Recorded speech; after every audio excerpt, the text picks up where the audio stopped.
Alright, 24 critter engineers, you already know the drill. Let's hop into some attack.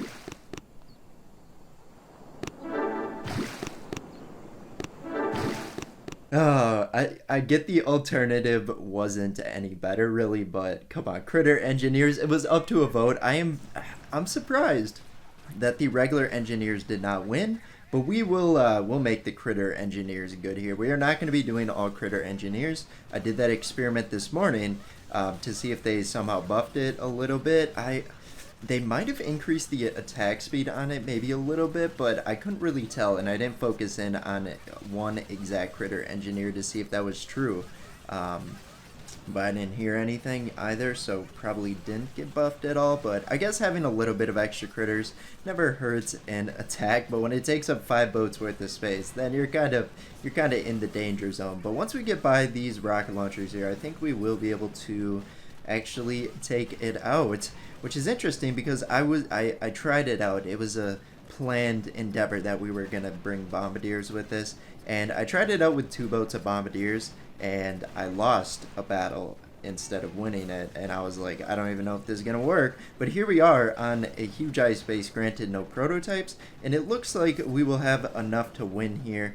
However, I really wish the critter engineers would stand further in front of the bombardiers, but I guess the range on the critter engineer is very similar to the bombardier. But we are going to get our first victory today, and you know what that means. It means it's time to call for a nerfing of the critter engineer, because there's no way.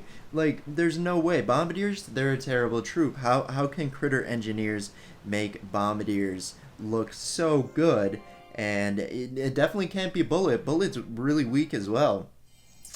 In fact, I think we would be better off using cluster grenade in this strategy because you need that extra damage. I'm not going to push our luck there.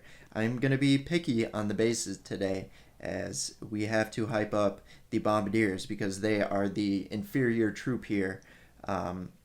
We have to hype them up and got to make them feel useful. Maybe boost their confidence a little bit. Maybe they'll actually be good. But speaking of which, how come I've been seeing this more? So I hadn't seen a tree on the beach, which it shouldn't happen, but I haven't seen a tree on the beach ever. And then like 2-3 weeks ago, I was scouting out the top players, and one of them had a tree on the beach, and I was like, I've never seen that before. Is this groundbreaking?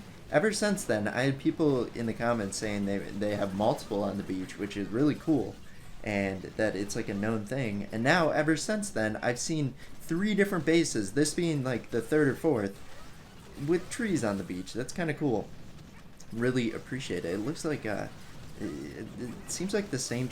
Imagine if you got like a mangrove cluster or whatever you call them, and it just like hogged half the beach there. I think one thing that would be kind of cool in Boom Beach, if trees somehow hid the troops. You hide statues underneath it, like if you have ice statues, try and deceive. I try and do the same thing sometimes. But what if you could hide your troops under there? Deceive, then people might think twice about removing obstacles or keeping them up or whatever. But I think that would be kind of a cool addition if trees would hide, because it's like, how can a rocket launcher see into a forest a bombardier that's like 2 miles away, just attacking the village, trying to get a gold storage, and the rocket launcher's like, yeah, I can see you through the huge forest, but you can't see a statue. I guess you can see. You just have to look hard enough. But we have 150 energy. Where did that come from? I guess we'll just throw some artillery on the HQ, fart it down, and look at that. That is goals when it comes to Power Stone Chance. I only got, I forgot how many Power Stone Chance statues. Power Stone Chance statues. Okay, so we only have 3 of them. One being a masterpiece at plus 75%, but that last base was kind of goals. Did we already scout out action here? I think we did.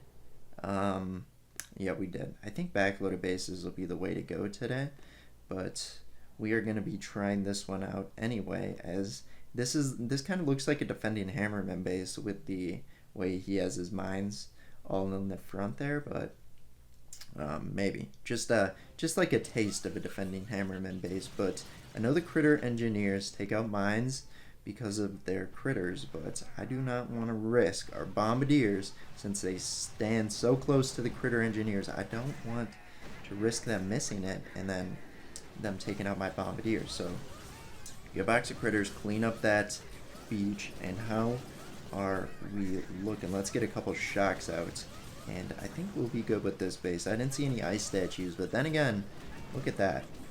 Look at that. The next base I scout out and attack. This fella here is hiding some statues on me, and I just think my troops, my Bombardiers, if I were to flare them into the forest, maybe if they had it like they had to be a tree deep, so it couldn't just be like they're barely under it, but like there had to be like a couple trees actually blocking the view. That would be a nightmare for Boom Beach to add, and I guess given the state of the current updates and how frequent they are, I guess that's not really a priority, as a lot of the Boom Beach player base that is not just beginning is higher level, doing warship and op attacks. It wouldn't really make sense for them to do that, but I'm curious to see, would you that would just be like a balancing nightmare, I guess, because then you could just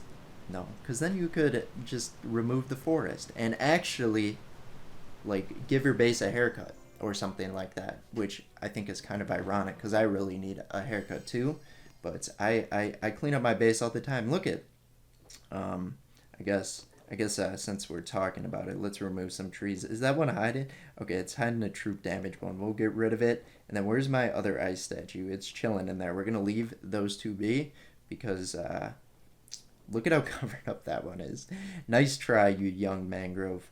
Maybe eventually one day, when I remove you by accident for switching to a different base design, maybe you'll grow up into a regular mangrove. But for now, you are a young mangrove, and you cannot hide my ice statue that well. But not from a lack. Now this is a defending hammerman base. It's got to be. Maybe not. I don't know. I just don't see why people put the HQ so close. That just makes me think it's not a defending hammerman base design. I'm always conscious about that on Mondays because that is when defending hammerman's out, and I've definitely switched to a defending hammerman base that leaves the HQ wide open, and then I do defending hammerman, I get off, and then next time I log on a day later, my base has been attacked 10 times because I forgot to switch it back. So we're just trying to take advantage, repair our mistakes of the past here and take advantage of other players. Look at that. We'll just remove the mines for the Bombardiers there. Somehow that shocked my... Oh. I'm sorry, Bombardier. I didn't mean for that artillery to catch you with the shock mine there. But it's okay. Clean up the other end too. That was pointless, and here we go. Bullet is so low. I was just too worried about the mines there.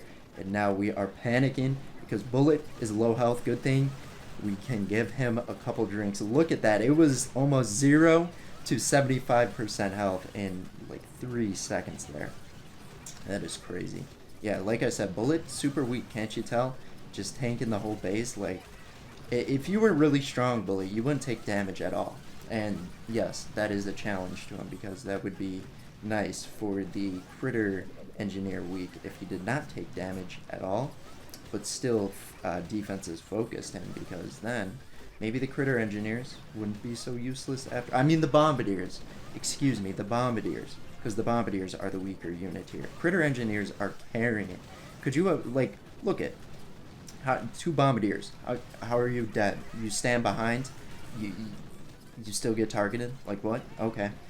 But we are gonna get this. This base is actually quite challenging. Are we going to get through it? We're going to get a shock under the Doom Cannon. Let's see. Alright, critter engineers. This is your time to actually shine. Show the Bombardiers who's boss. And that is you, because, the defense is... Okay. And we are down to 3 Bombardiers. And this is going to go ugly. Let's just get a flare on the HQ. Medkit healing is boosted in the tribes. But this is looking ugly. Another shock or rocket launcher off cooldown. Somehow hitting the lone Bombardier. Come on. 3 more shots. You got this. Alright, you might need like 6 more shots. And it's not going to happen. I think we're going to have to wrap it up there. The Bombardiers are just too weak. Eventually, we're gonna have to cave to our urges and do all critter engineers, because that is gonna be an extremely broken strategy. If you can't tell my sarcasm because you are newer to the game, the critter engineers are extremely bad, and I really hope that by the time you get to a level where you unlock them, they no longer exist. And that is sincere. Maybe like one time you'll get to experience them, just so you can like roast them and realize, have some compassion for the suffering I went through today. But yeah, like, you're better off not doing it. Learn from my experience here. But thanks for watching. We'll see you guys in tomorrow's Boom Beach video. Bye bye.